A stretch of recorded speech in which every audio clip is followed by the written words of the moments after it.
асынына осы күн белгіленген. Егер де бірінші Ж сыныбына екінші тақырыпты өткізетін болсам, онда мына жерде ертеңге күнін қоятын болсам, мына жерге ертеңгі қосу батырмасын басамын.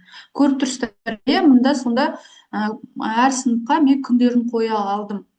Енді осы жерде айтып өтетін мәселе, егер де сіздер осы жүйеде тақырыпта күнін қоясыздар ма, күнін қоймайсыздар ма, бұл өздеріңізге байланысты.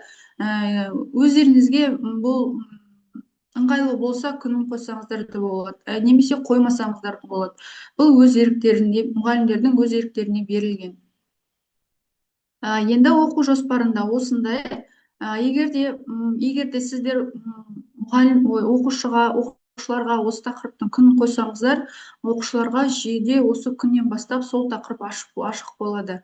Ал егер де күнін қоймасаңыздар, оқушылар соңғы қай тақырыпта қалды, сол тақырыпта ол оқушылардың жаңағы адал бала жүйесіндегі тақырыптар автоматты түрде сақталынады. Яғни мысалы соңғы рет қай жерде қалды, енді келесі кірген кезде сол жерде ашық тұрады оқушыларда. Енді мұғалімдер, оқу жоспарын сіздерге түсіндірдім, енді оқытуды түсіндірейін сіздерге. Осы оқытуда бізде де осы 3 бағанға берілген. Көріп тұрсыздар, бізде өйткені бұл оқыту жұмыстары 1-ші сыныптан 11-ші сыныпқа дейін жүргізіледі ғой.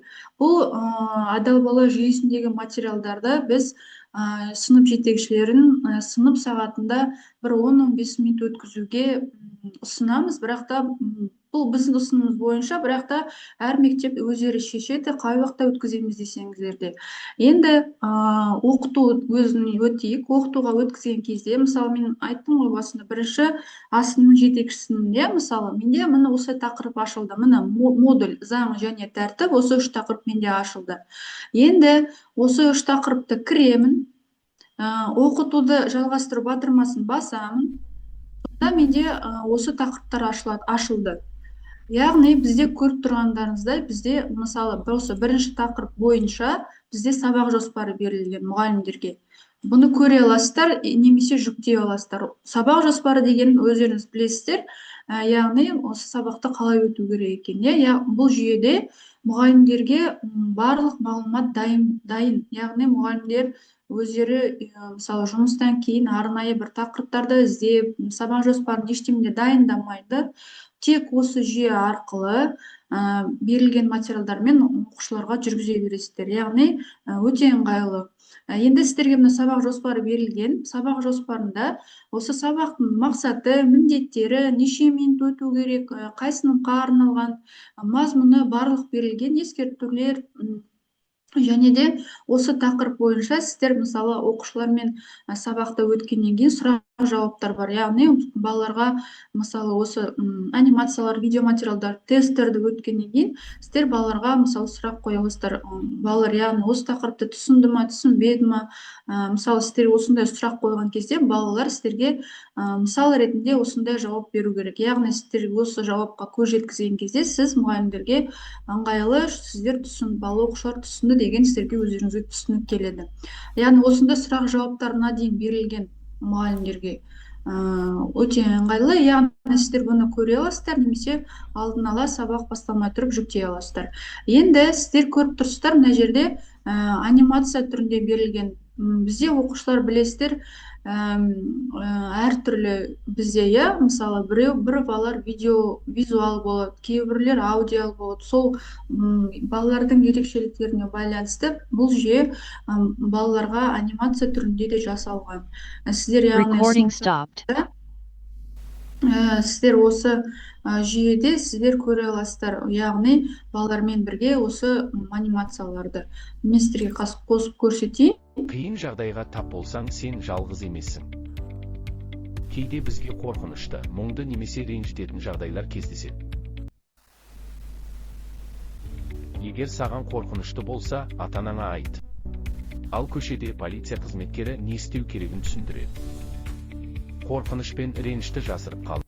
Осындай анимациялар берілген, яғни бұл жас ерекшеліктеріне байланысты, мұнда көріп тұрсыздар, 1,5 минуттай берілген. Осы материалдарды сынып сағатында оқушылармен өтіп кетсеңіздер өте ыңгайлуу болот еді деп біз сіздерге ұсынамыз. Recording Бірақ та in өздеріңіз progress. білесіздер.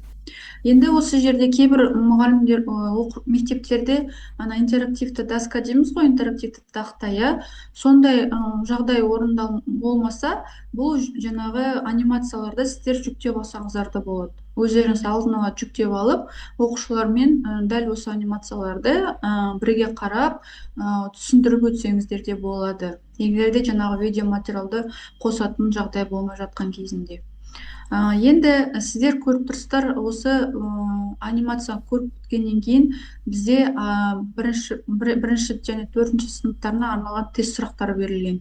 Яғни осы жүйеде бірінші және төртінші сыныптарға 5 сұрақтан ғана, яғни жас ерекшелігіне байланысты осы сұрақ берілген, иә, және де жауаптармен берілген. Мұнда дыбыстап қоссаңыздар да болады, өздеріңіз оқып берсеңіздер де болады, немесе оқушыларды үйге барып осы тестті өтсе де болады, немесе сыныпта өтсеңіздер де болады. Өйткені бірінші сыныптар әлі кішкентай болғандықтан бірге сабақта өтіп кетсеңіздер де болады. Сұрақ берілген, үш жауап. Егер де оқушы дұрыс жауап берген кезінде осындай жасыл бағанға боялады. Егер де қате жауап берсе, қызыл бағанға боянады. Осы 5 сұрақтың жауап біткеннен кейін осы нәтижесіне қарап сіздер өздеріңіз талқылай аласыздар, иә, оқушы қандай деңгейде, қалай түсінді ма, түсінбеді ма деген осы ұғымға өздеріңіз түсінікке келесіздер. Осы бірінші төртінші сыныптарда әр сабақтан кейін осындай тест сұрақтары берілген.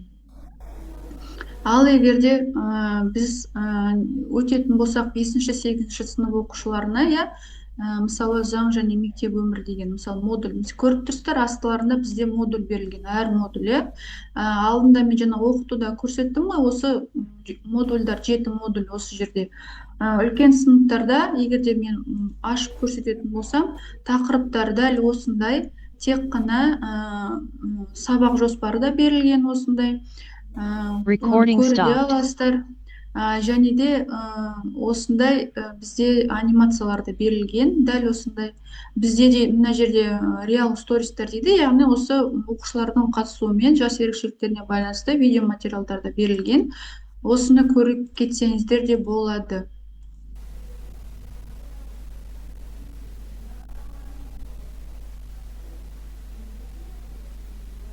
Яғни жас ерекшеліктеріне байланысты. Енді 5-8 сыныптарға бізде көріп тұрсыздар, біздерде 10 сұрақ берілген. Яғни бірінші және төртінші сынып оқушыларына 5 сұрақтан болса, ал жаңа үлкен сыныптарға 8-10 сұрақтан берілген. Дәл осындай, яғни енді біз 9-шы жаңағы 11-ші сыныпқа өтетін болсақ, бұл жерде материалдар, мысалы, 1-4 сыныптарда жеңіл берілсе, жоғарғы сынып оқушыларына кішкене күрделі.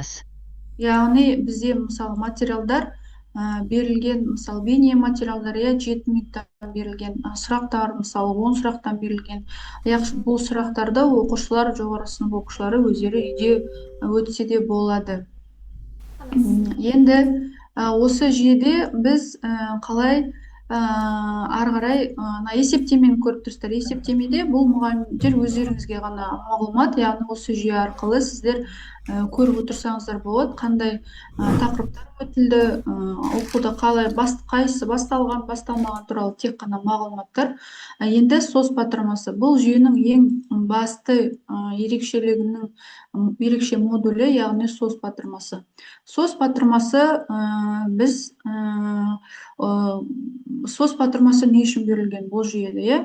Бұл жүйеде SOS батырмасы оқушылар мен мұғалім арасындағы жаңағы сенімділікті нығайту үшін, және де мұғалімдер осы мектеп әкімшіліктері оқушы қандайға бір жағдайға тап болған кезінде ата-анаға жеткізбей алдын ала шешу шаралары болып табылады. Бізде білеміз, оқушылар әртүрлі, мысалы, біреулері эмоционалды жабық, біреулері ашық, мысалы, кейбір балалар тұйық, соған байланысты кейбір балалар болады, мәселесін өзі мысалы жеткізе алмайды, айта алмайды.